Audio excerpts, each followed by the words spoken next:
Hi, I'm Bill O'Reilly, and this is the Talking Points Memo. Have you ever heard of the Foundation for Accountability and Civic Trust? FACT, that's the acronym.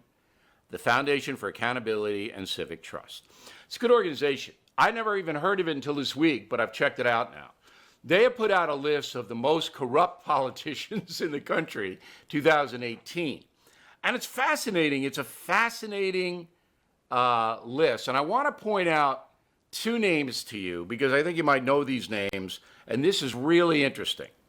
So FACT says that the worst ethics violators of this year are Elizabeth Warren, the senator from Massachusetts, and Kamala Harris, the senator from California. Now they join a list. They're on the list of the worst violators for ethics. Here's why, okay? They solicited money, campaign money, based on their involvement in the confirmation hearings of Supreme Court Justice Brett Kavanaugh. That is against the law, okay? Quote, senators are prohibited from campaign fundraising tied to their official duties, unquote. So, Senator Warren and Senator Harris, two uber leftists, all right, broke the law, the ethical law. Now, I don't think they could be charged with a felony, but they certainly could be charged with campaign finance violations. Isn't that interesting? Because they solicited money while involved in a confirmation process. Now, why is this important? It basically goes to the point of whether any politician, your senators, your congressmen, your governor, what else, are looking out for you and are honest, or it's all about them.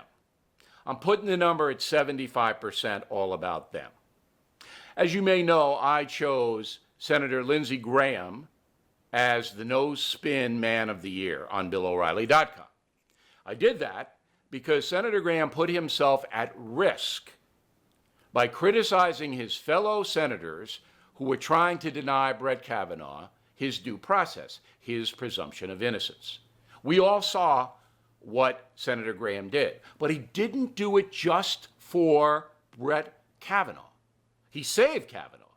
I believe that's why Senator Collins of Maine voted for Kavanaugh, because of Graham. So he saved him. But he was looking out for me and for you and for every other American. If we don't have due process, if we don't have the presumption of innocence, we lose a tremendous right.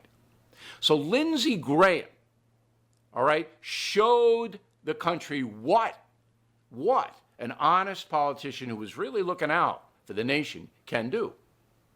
Meantime, at the same time, Kamala Harris and Elizabeth Warren were trying to get money based on them denying Brett Kavanaugh due process. There's a website called PJ Media, and on that website there's an article about the accusations against Brett Kavanaugh. I thought it was a brilliant article. It ran down everything that Dr. Ford had alleged, and then it ran down what evidence she had to back up every single thing she said. No evidence on any of it, not a shred of evidence. The article really put it in perspective for me, all right, as a journalist and an American. And I said, whoa, look at this. Now, I have never criticized Dr. Ford.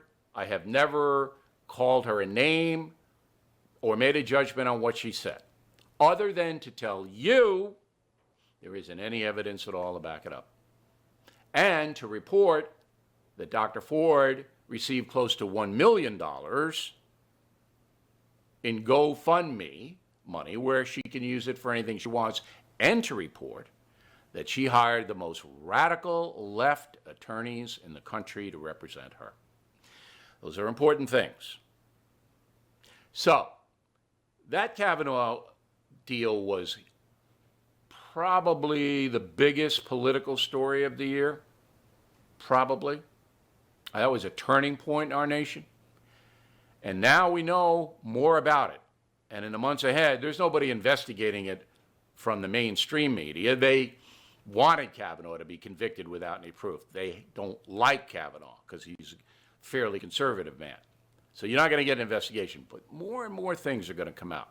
So you keep your eye on it. That is the Talking Points Memo. I'm Bill O'Reilly for Newsmax, reminding you that I do commentary every night on BillO'Reilly.com, and it's going to be free next week, Christmas week, for everybody to see, so I hope you check it out. Killing the SS, #1 book in the country, 5 weeks. Great Christmas gift. We hope you check that out as well, and I will see you soon.